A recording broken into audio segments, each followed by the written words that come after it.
Hello everyone, welcome back to the Tech Tricks tutorial. In this video, I'm going to show you how to use the clone stamp tool in Photoshop. So let's dive right in.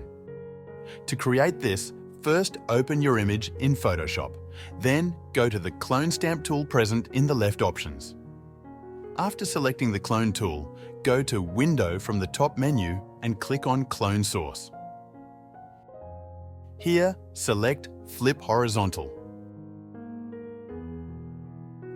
Next, hold the Alt key on the keyboard and click on the area to get a sample. Now, move the other side and paint it on the other ear.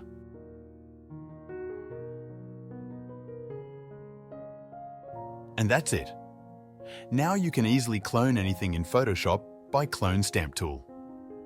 If you found it helpful, make sure to subscribe to the channel, and I'll see you in the next video.